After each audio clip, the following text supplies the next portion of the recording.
네, 시청자 여러분 안녕하십니까. 시사토크 포커스인 제주입니다. 얼마 전 제주에서도 10대 마약 사범들이 적발됐다는 소식이 전해지면서 파장이 적지 않았습니다. 그동안 제주가 마약류 유통 경로가 되고 있다는 지적이 있어 왔는데 10대들까지 마약류에 노출될 정도로 심각한 상황이란 게 확인됐기 때문입니다. 그래서 오늘은 제주도 내 마약류 문제가 얼마나 심각한지 또 어떤 대책이 필요한지 짚어볼까 합니다. 제주중독관리통합지원센터 강지연 센터장과 제주도의회 교육위원회 이남근 의원과 함께 하겠습니다. 네, 두 분 오랜만에 모신 것 같습니다. 네. 자, 최근 마약류 관련 사건들이 잇따라 불거지고 있습니다. 제주에서도 지금 마약 사범들이 계속 늘고 있어서 제주가 이제 마약 유통 경로가 아니라 소비처가 되고 있다는 얘기도 나오고 있는데 제주 마약 상황 얼마나 심각한지요? 예, 대검찰청 보도자료에 의하면 2022년 우리나라 전체 마약 사범은 이제 18,395명이 적발이 됐는데요. 그 중에서 이제 제주도에서는 작년도에 이제 113명이 검거가 되었습니다. 이전 자료하고 비교해 보면 18년도에 56명, 19년도에 89명, 21년도에 75명이었는데 2022년도에는 113명으로 100명을 넘겨서 가장 많은 이제 인원이 검거가 되었습니다. 제주 마약 사범도 이제 세 자리 숫자가 되는 거네요. 예. 그렇죠. 근데 지금 더 심각한 문제가 10대 마약 사범들이 늘고 있다는 겁니다. 얼마 전에 한 달 전쯤에 제주에서도 10대 마약 사범들이 적발됐다는 소식이 발표가 돼서 놀라기도 했는데 제주 상황은 어떻습니까? 예, 제주 상황을 보면요. 교육청 자료는 뭐 별도로 마련돼 있지 않고요. 법무부 자료를 보면 2017년에 119명에서 2022년 481명으로 한 4배가량 증가했습니다. 이게 전국 10대 마약 사범 숫자인 거죠? 예, 전국입니다. 그리고 10년 전을 거슬러 올라가 보면 10년 전에 2012년에는 38명에서 2022년 481명이니까요. 한 12배가량 증가. 뭐 근래 아까 앵커께서도 말씀하셨지만 10대 마약 사범 2명이 제주도 경찰의 뭐 보도 자료도 나온 적이 있고요.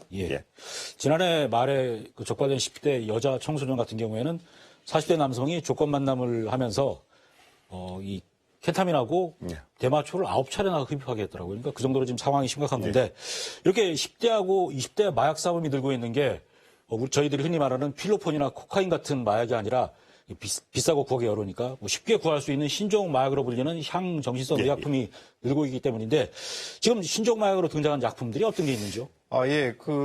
이제 우리 젊은 층에서 이렇게 클럽 문화들이 많이 발달돼 있지 않습니까? 그러면서 이제 클럽에서 사용하는 클럽용 마약으로 이렇게 불려지는 엑스터시라든지 또 성범죄용으로 많이 사용되는 케타민이나 소위 이제 물뽕이라고 불리우는 GHB 같은 거, 또 이제 펜타닐, 또 합성 대마, 러시, 야바 같은 것들, 또 의약품으로 이렇게 직접 처방을 받거나 시술을 받을 때 사용되는 이제 프로포폴이나 졸피뎀, 로라제판 같은 것들도 요 신종 마약 범위에 이렇게 포함이 되고 있습니다. 좀 이름도 모르는 약도 많네요, 되게.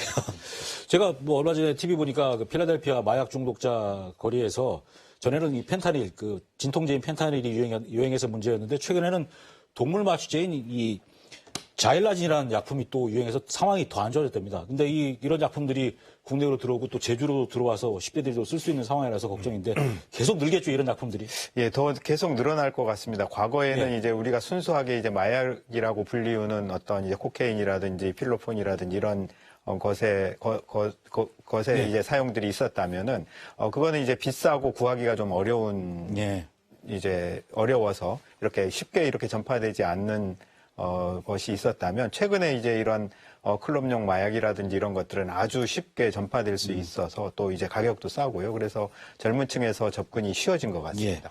이게 신종 마약이 빠르게 번지고 있는 이유를 찾는다면 뭐 어떤 것들이 있을까요? 그렇습니다. 이게 코로나19 시대 코로나 팬데믹 때문에 우리 청소년들이 인터넷을 접속할 수 있는 시간도 훨씬 더 많아졌긴 했고요. 청소년들이 훨씬 더 우리 성인들에 비해서 온라인에서 활동이 활발하다 보니 뭐 다크앱이라든가 뭐 텔레그램 그리고 또 익명 접근 같은 것도 쉽게 됐고 온라인상에서도 유해 약물이 훨씬 더 많이 노출이 돼 있습니다. 우리가 훨씬 모르는 정보보다 훨씬 다양한 정보들이 노출돼 있어서 쉽게 구매할 수 있다고 봐야 되고요. 최근 서울의 한 여중생 같은 경우는 뭐 텔레그램으로 구입을 해서 부모가 신고해서 잡힌 경우도. 그리고 이제 마약이라는 게 우리가 상식적으로 생각하는 아까 주사기 이런 부분이 아니라 이제 먹는 약. 먹는 약이 나오면서 훨씬 더 청소년들이 쉽게 접근할 수 있는 부분이 되지 않았나 생각합니다. 마약이라는 거는 이제 며칠 지나도 검사만 나오는데 약품들을 먹으면 금세 좀 이 증상이 빠집니까? 이 성분이 몸 안에서? 물론 이제 그것도 이제 채모 검사라든지 이런 것들을 통해서는 장기간에 걸쳐서 복용한 것들을 이렇게 밝혀낼 수는 있지만 소변 검사나 이런 데서는 이제 며칠 지나면은 잘 안 나타나는 경향이 있죠. 그렇군요. 이제 약간 해도 티 안 난다. 이런 게 또 빠르게 번지는 이유 가운데 하나가 될 수 있겠군요. 자, 이렇게 문제가 뭐냐면 이 향정신성 의약품을 장기 복용할 경우에 여러 가지 부작용이 생길 수 있을 것 같은데 어떤 부작용이 있습니까? 보통 이렇게 우리가 지금 이제 문제시되는 이런 약품들은 크게 분류를 하면 이제 중추신경계, 우리 뇌를 자극하는 중추신경 자극제가 있고요. 또 반대로 중추신경을 억제해서 그걸로 인해서 효과를 나타내는 효과가 있고 어떤 거는 환각을 유발하는 약들이 있습니다. 중추신경 억제제는 이제 술 같은 게 대표적인 거죠. 술이나 안정제, 수면제 이런 것들. 이제 이게 과량일 때는 우리 뇌의 기능을 떨어뜨리면서 특히 이제 호흡 중추라든지 생명을 유지시키는 이런 중추까지 억제를 하면 사망할 수도 있는 거고요. 중추신경 흥분제 같은 경우는 코케인이라든지 커피라든지 담배 같은 것들이 이제 중추신경 자극제로 작용을 하게 되는데 이런 것들은 기분을 들뜨게 만들거나 또 이제 흥분하고 잠을 못 자게 하고 피로감을 없애고 식욕을 감퇴시키는 이런 효과들이 있는데 그게 과하게 되면 그걸로 인한 이제 정신병적 증상 이런 것들이 유발될 수 있고요. 환각 유발 물질들은 그야말로 환시라든지 환청이라든지 그런 것들을 유발을 하게 되고 정신병적 증상들을 유발시킬 가능성들이 많습니다. 그리고 이 심조흡 마약류를 10대들까지 손쉽게 구입할 수 있다는 건 누구나 언제든 구입할 수 있다는 거지 않습니까? 어떤 경로로 지금 유통이 되는 건가요? 뭐 경로는 하여간 뭐 아까 말씀드렸지만 온라인상에서 너무 쉽게 구입할 수 있다는 겁니다. 너무 쉽게 구입할 수 있고 그런 여러 가지 방법들 이 마약을 쓰는 방법들이 온라인상에 아주 자세히 나와 있고요. 그리고 이제 단속에 걸리는 경우 같은 경우에는 뭐 던지기 수법 같이 뭐 이제 서로 판매자하고 소비자하고 서로 얼굴을 모르면서 온라인상에서 익명으로 대화를 하고 어디 갖다 놓으면 뭐 결제도 비트코인 같은 거로 결제를 한다든가 또 이런 부분이 있고 이런 더 중요한 문제는 이런 10대들이 마약 유통책으로 이용당하는 이런 경우도 있어서 상당한 사회 문제가 되지 않나 싶습니다. 마약 소비를 하다가 이게 뭐 필요해서 유통책이 될 수 유통책까지 되는 거군요. 문제가 크네요. 그리고 얼마 전 제주에서 이 식욕 억제제를 과다 복용한 것으로 추정되는 20대 운전자가 도심에서 광란에 질주를 하다가 경찰차하고 포크레인이 막아서서 멈추는 사건이 있었는데 이 식욕 억제제도 향정신성 의약품에 포함이 되는 거지 않습니까? 그렇죠. 이제 중추신경 흥분제로 분류가 되는데요. 과다 복용하면 이게 마약이랑 같은 효과가 나오는 거죠. 그렇죠. 이제 펜터민은 사실은 이제 식욕을 억제해서 우리 체중 조절이라든지 이런데 의학적으로 사용되는 약품이기도 한데요. 과량을 복용하게 되면 급속하게 과량 투여 시에는 중추신경계에 작용하는 효과가 아주 갑자기 이제 높아지면서 호흡을 촉진시키고 혼란, 환각, 공격성 또 공황 상태를 유발할 수도 있고요.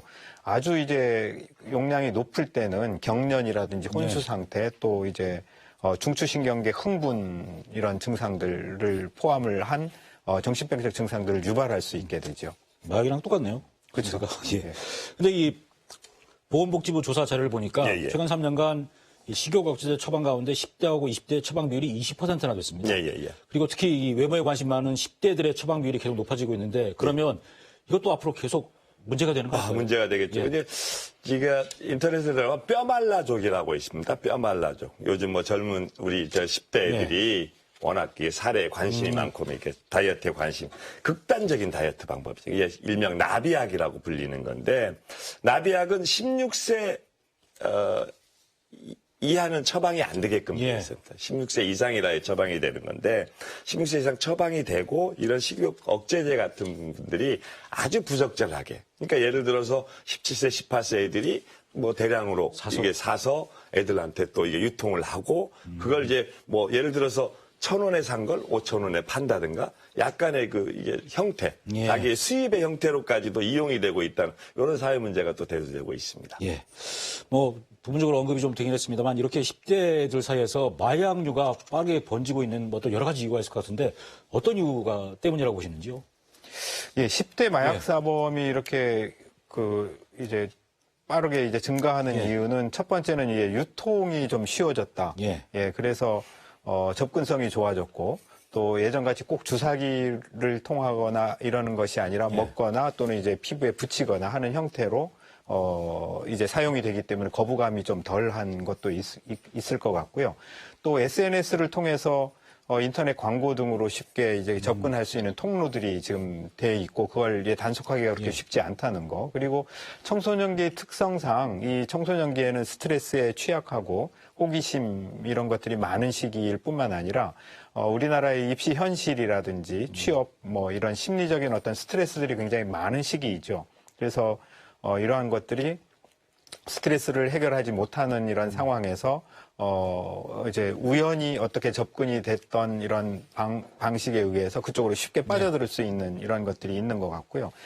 뇌 측면에서 말씀드리면 청소년기의 뇌는 여전히 이제 아직 발달이 덜 돼 있는 계속 발달하고 있는 단계인데 이 시기에 이런 마약이라든지 이런 것들을 접하게 되면 우리가 평상시에 느끼는 잔잔한 행복이라고 할 수 있는 뭐 맛있는 걸 먹을 때 느끼는 기쁨, 뭔가 이제 어떤 것들을 잘해서 칭찬받을 때 느끼는 기쁨, 누군가와 이렇게 친밀한 관계를 유지하면서 느끼는 이런 기쁨 같은 그런 기쁨들이 다 없어져 버리게 됩니다. 그렇기 때문에 이 시기에 그런 문제들은 더 심각하게 문제로 작동할 수 있을 것 같습니다. 네, 이남훈 의원께서는 어떻게 보시는지? 저도 마찬가지 생각인 것 같아요. 이런 여러 가지 문제점들이 잘못된 정보들이 아무리 가감 없이 청소년들한테 직접 정보 전달이 되고 자기 판단이 약간 흐려져 있는 청소년들이 그럴 때 잘못된 정보를 가지고 순간순간 친구들하고 어울리면서 이게 순간 이게 자기 기분에 따라 행동할 수 있다는 것. 이게 자기 억제력이 강하지 못한 청소년기에 나타나는 여러 가지 문제가 아닌가 싶습니다. 우리 어른들의 문제가 아닐까 저는 감히 생각합니다. 그리고 제주도의 교육위원회에서 여러 차례 뭐 청소년 마약류 관련 대책도 주문하셨고 뭐 관련된 간담회도 열었다고 들었습니다. 이렇게 그 10대 마약류 문제에 관심을 갖게 된 이유가 어떤 건지요? 저는 이제 마약 뭐 도박 뭐 이런 거에 관심이 많은데요. 우선 청소년기에 뭐 흡연이나 음주 뭐 이것도 상당히 심각한 문제겠습니다만은 마약이나 도박 같이 한번 빠지면 다시 돌아올 수 없는 다리를 건넌 친구들이 다시 회복하기 위해는 이 사회적 비용이 너무나도 엄청나다. 누군가가 문제 제기를 안 하면 뭐 유야무야 넘어갈 수 있는데 다시 추후에 사회적 비용을 줄이는 방법이라도 선제적으로 예방을 하는 게 훨씬 더 낫겠다는 생각에서 계속적인 문제 제기를 하고 있고요. 이게 아마 제 개인 생각입니다만은 올바른 청소년들 99마리 양이 아니라 한 마리 양을 위해서도 훨씬 더 나은 생각이 아닐까라고 생각해서 계속해서 문제 제기를 해나갈 생각입니다. 알겠습니다. 이렇게 10대들의 마약류 문제에 신경을 쓸 수밖에 없는 게 어릴 때 마약에 노출되면 성인이 돼서는 더 큰 문제가 생길 수 있기 때문인데요. 어떤 최종적으로 부작용이 생기게 되는 건가요? 네, 그렇죠.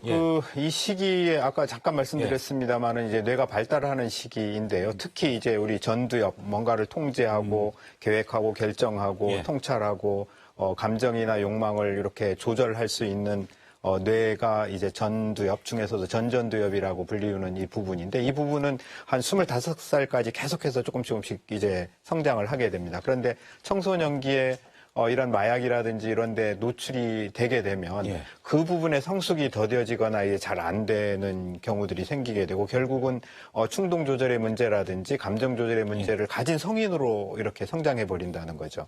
그렇게 됐을 때 이제 이 청소년기에 일찍 이런 이제 약물 중독이라든지 도박 중독이라든지 이런 중독에 노출될 경우에 성인에서 그런 중독자로 남아있을 가능성이 훨씬 높기 때문에 이런 청소년기에 이런 것들이 더 중요하다는 겁니다.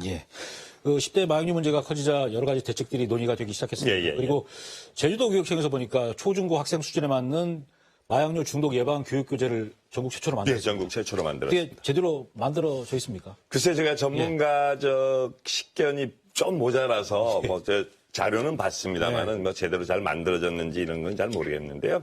이제라도 우리 제주도 교육청 내에서 문제점을 인식하고 실질적인 예방 교육을 추진한다는 데 큰 이의를 가질 수 있을 것 같고요. 형식적인 교육이 아니라 실제로 학생들에게 교육의 의미가 전달될 수 있도록 내실화가 필요하다. 예. 이런 내실화를 위해서 좀 더 감시하고 어떻게 교육이 잘 되고 있는지 도의원으로서 역할을 다할 예. 생각입니다. 예. 그 마약 관련 전문가들은 지금 현재 적발된 마약 사범의 적어도 10배 이상은 마약에 노출돼 있다고 이게 보고 있습니다. 그러면 그만큼 치료나 상담을 통해서 마약 중독을 예방하는 이 사회적 시스템이 필요할 것 같은데 제주에 이런 시스템이 좀 제대로 돼 있습니까? 예. 국내에서는 이제 한국 마약 예. 퇴치운동본부에서 그런 것들을 좀 총괄을 하고 있는데 제주도는 조금 미약하고요. 예. 그 다음에 이제 문제가 돼 있는 경우에 이제 치료라든지 재활을 연계하고 하는 기관으로서는 중독관리통합지원센터가 제주시하고 서귀포에 설치가 돼 있어서 이런 마약 중독 관련 상담이라든지 이런 예방교육도 실시하고는 있지만 사실은 중독관리통합지원센터는 원래 만들어지기를 이제 알코올 중독을 위주로 해서 만들어졌기 때문에 이제 이러한 약물 중독에 대해서는 조금 아무래도 아직까지도 전문성을 획득하지 못하고 있고요. 치료기관으로 또 제주도에 한 개 병원이 이제 2병상 지정은 돼 있지만 이제 몇 년 전에 이제 급성기 마약 중독 환자를 잠깐 입원시켰던 경우 말고는 실제적으로 입원을 시켜서 재활하거나 치료할 수 있는 이런 시스템들은 아직 잘 갖춰져 있지가 않습니다. 치료병상이 2개밖에 없습니까, 제주에? 지정받은 게 2개고요. 예. 뭐 꼭 그 2병상에만 치료하는 건 아니지만. 그 병상에 가야 전문적인 뭐 간호 시스템, 뭐 치료 시스템이 되는 거라서 좀 필요할, 이 상황이 더 심각해지면 더 늘려야 되는 상황이 될 수도 있겠네요, 그러면. 예. 예. 자, 그리고 제주도 교육청장에서 예. 좀 보다 확실한 어떤 이 청소년 마약류 대책을 주문하셨는데 예. 추가적인 대책이 논의되는 게 혹시 있는지요? 뭐 추가적인 대책이라고 대책은 뭐 거의 대동소이할 겁니다. 뭐 이런 여러 가지 사안들의 예. 대책은 대동소이할 거고요. 그나마 그래도 제주도 교육청에서 선제적으로 대응을 해주셔서 예. 전국 최초로 교재도 만들고 이번에 뭐 교직원 대상으로 연수도 실시했습니다. 연수도 뭐 어디 변호사님 불러서 연수도 실시했고 뭐 이런 심각성을 인지하고 있다는 거. 심각성을 인지하고 있고 심각성을 인지함에 따라서 대책들은 추후 계속 나올 수 있는 거니까요. 저희들 입장에서는 아까도 말씀드렸지만 그 대책들이 뭐 실효성을 거둔다기보다 계속 문제점을 인식하고 이게 심각하다는 걸 이 교육청, 이 학생들한테, 이 교육가들한테 계속 알려주는 역할이 저희 역할인 것 같습니다. 예. 이 10대 청소년들이 마약류에 노출되는 게 결국은 어른들의 책임이지 않습니까? 그래서 앞으로 사회 안전망을 어떻게 구축해야 이 청소년 마약류 문제를 좀 줄일 수 있을까요? 미국이나 영국 같이 이미 이제 이런 문제들을 겪고 있고 그런 시스템들을 잘 갖추고 있는 데를 보면, 사실 이제 이런 마약 중독에서 벗어나기가 이제 많이 진행된 경우는 어렵기 때문에 들어가지 않게 막는 정책을 우선적으로 아주 강화하고 있거든요. 그래서 우리나라에서도 이러한 이제 예방 교육부터 시작해서 이러한 이제 시스템들을 잘 관리를 해서 예방과 또 재활과 치료 정책들을 좀 강화해야 될 필요가 있겠고요. 특히 이제 사전에 차단하는 예방 체계를 강화하기 위해서 대상자별로 맞춤형 어떤 교육 프로그램이라든지 교육 방식도 기존에 이렇게 강의하거나 이런 식으로는 우리 청소년들한테 잘 먹혀들지가 않기 때문에 직접 참여형의 어떤 이제 교육들을 개발을 해서 직접적으로 참여하면서 그런 인식들을 갖게 하고 예방할 수 있는 시스템들을 우선적으로 갖춰 나가야 될 것 같습니다. 예. 아주 이상적인 시스템인데 구축하기가 상당히 어려울 것 같습니다. 근데. 네. 자, 그리고 제주에서 지금 마약류 못지않게 또 문제가 되는 게 청소년들의 도박 중독 문제입니다. 예. 지난 2021년에 조사한 걸 보니까 도박 중독 위험 청소년 비율이 제주가 14%로 전국 1위였습니다. 그만큼 심각한 건데 대체 청소년들이 어떤 도박을 하고 얼마나 심각한 상황입니까? 뭐 제가 조사한 바로는요. 이게 뭐 14%라고 나왔지만 이거보다는 훨씬 더 이제 청소년들이 도박을 이제 접하는 비율이 높을 것 같고요. 뭐 스포츠 토토, 사설, 뭐 이거 스포츠 토토, 사설 스포츠 토토, 그리고 뭐 사다리 경주, 뭐 달팽이 경주, 뭐 이런 도박들이 이루어지고 있고 우스갯소리로 청소년들 사이에 장래 희망이 토사장이라고 하세요. 잘 모릅니다. 토사장이야 표현을. 스포츠 토토 잘하는. 잘하는. 잘 맞추는 뭐 이런. 잘 맞추는. 예. 토토업. 예. 업자. 뭐 이런 그런 업자가 되는 게 표현을 쓸 정도로 제주도의 청소년 도박은 이제 심각한 수준을 넘어서 이제는 밖으로 전부 다 끄집어내고 예. 우리가 치유를 해야 되는 상황이 됐습니다. 대략 뭐 학생들의 어느 정도가 지금 도박했던 그래서 제가 경우가 이게 체감적으로 예. 보면은요, 체감적으로 어느 교육청에서 조사한 경우는 도내 고등학교 학생들의 50% 정도는 전부 다 예. 도박을 해봤다는 얘기인데요. 그 정도까지는 아닐지 몰라도 못해도 30% 이상은 청소년 도박을 다 하고 있지 않나. 그 중에 이제 문제가 드러나는 건 빙산의 일각이지 않을까. 예. 저는 그렇게 생각하고 있습니다. 그 정도면 학교에서도 인지를 하고 있지 않을까요? 분명히 인지하고 있을 겁니다. 난 애써 대책이 없으니까 외면하고 있지 않나. 예. 예. 그 도박 중독 위험이 있는 10대들 상담을 해보신 적이 있으시죠? 예. 10대들이 왜 도박에 빠지는 겁니까? 이제 사람마다 학생마다 이유는 다양하겠지만, 결국은 이제 행복하지 않은 거죠. 예. 먼저 이제 만족스럽거나 이제 자기의 삶이라든지 공부라든지 학교에서의 생활이 만족스럽지 않기 때문에 뭔가 이제 다른 데로 이렇게 빠져드는 그런 경향들이 있고, 그런 원인들을 좀 살펴보면 장기적인 어떤 갈등, 뭐 가정에서의 갈등이라든지 친구 사이에서 갈등이라든지 이런 갈등들이 또 유발이 되고 있고, 또 그걸로 인해서 이제 우울증 증상들을 좀 많이 갖고 있는 것 같고요. 대부분이 이제 학교에 적응하지 못하는 경우들이 있고, 또 어떤 경우는 이제 또래 집단에 어울리다 보면 이제 우리 이 시기는 또래의 압력이라든지 이제 또래 집단에 이제 같이 들어가야만 좀 이렇게 잘 생활할 수 있는 이런 특수한 어떤 시기인데 그런 것들이 크게 작용을 하는 것 같습니다. 다른 친구들도 다 이제 도박 비슷한 걸 하니까 할 수밖에 없는 그런 수밖에 없는 구조들이 또 만들어지고 있는 것 같습니다. 그리고 청소년 도박 액수가 뭐 몇 천만 원이나 돼서 사회 문제로 확대되는 경우도 종종 제가 봤거든요. 예. 대책이 필요하지 않겠습니까? 이 정도면. 대책은 상당히. 누가 세워야 됩니까, 이 대책은? 대책은 어른들이 세워야죠. 이거 문제는 어른들도 교육청, 경찰 어디 교육청, 도청 다 같이 합심해서 문제를 만들어야 될 것 같고요. 청소년 도박 문제는 하여간 청소년 중독 예방을 위한 우선 일단 제도적인 시스템이 절대적으로 부족하다. 그러니까 이게 청소년 도박이라는 한 카테고리가 아직은 형성되지 않았다. 이건 그냥 단순히 애들의 치기. 우리 청소년들이 치기로 생각한다. 심각한 문제로 생각하지 않는다. 이게 가장 중요한 것 같고요. 이제는 이제 사전 예방도 예방이고 이제 이 중독이 진행 중인 청소년들을 위해서 치료 상담 부분도 아주 내실 있게 진행이 돼야 된다. 그리고 이제 인식 개선. 하여간 우리 어른들이 제일 문제죠. 우리 제주도에서도 쭉 보면 우리 어른들이 도박을 아주 그냥 습관하듯이 이거는 막 문제시 안 하고 했던 여러 가지 형태들이 애들이 또 보고 배우는지도 모르겠지만 인식 개선이나 청소년들의 도박이 그만큼 심각하다는 걸 우리 어른들이 인식해서 우리 애들한테만큼은 이런 거를 물려주지 않았으면 하는 이런 사전 예방 대책이 준비돼야 할 것이라고 생각합니다. 방금 제도적 시스템 얘기를 하셨는데 청소년 도박 중독을 막기 위한 어떤 제도적 시스템이 제주에 없는 건가요, 그러면?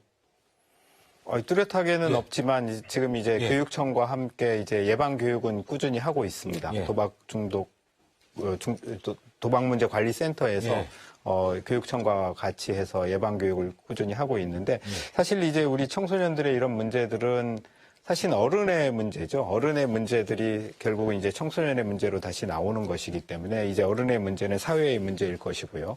그래서 그런 차원에서 우리 애들의 어떤 한 명 한 명의 어떤 잘못으로 보는 것보다는 전체적으로 이제 우리 청소년들이 좀 더 안전하고 좀 더 행복한 환경에서 자라날 수 있게 하는 환경들을 만들어가는 게 중요하겠고, 그러려면 가장 이제 많이 대두되는 게 학교 폭력이라든지 지금 얘기하는 마약 이런 도박 문제들은 다 정신건강의 문제들을 같이 갖고 있기 때문에 우리 청소년들이 정신건강을 잘 유지할 수 있도록 하려면 지속적인 어떤 관심 또 그런 문제들을 갖고 있는 청소년들에 대한 집중적인 어떤 이제 상담 서비스라든지 이런 개입들이 있어야 될 것 같습니다. 자, 이렇게 제주 10대 청소년들이 마약류를 접하고 도박 중독까지 보이는 게 사실 어떤 정신 건강적인 측면에 문제가 있기 때문이라고 생각이 되는데요. 지난해 제주에서 자살 위험군으로 분류된 10대 학생이 300명이 넘을 정도였습니다. 왜 이렇게 제주 10대들에게서 위험 신호가 많이 나오고 있는 걸까요? 글쎄, 이거는 꼭 제주만의 문제는 예. 아닌 것 같고요. 이제는 워낙 온라인이라는 예. 활동 공간이 워낙 넓어지면서 지역적인 공간이 좀 적어지고 온라인이라는 활동 공간이 넓어지면서 꼭 제주만의 문제는 예. 아니고 이건 현재 전국에 있는 10대 학생들에게 모두에게 똑같이 노출돼 있는 경우 같고요. 아까 우리 원장님께서 말씀하셨지만 이 도박의 문제나 이런 거는 우리 어른들의 책임이라서 어른들이 조금 더 모범을 좀 못 보여주는 이런 부분에 또 문제가 조금 더 있지 않나. 저는 그렇게 생각합니다. 예. 전 선생님께서는 어떻게 보십니까?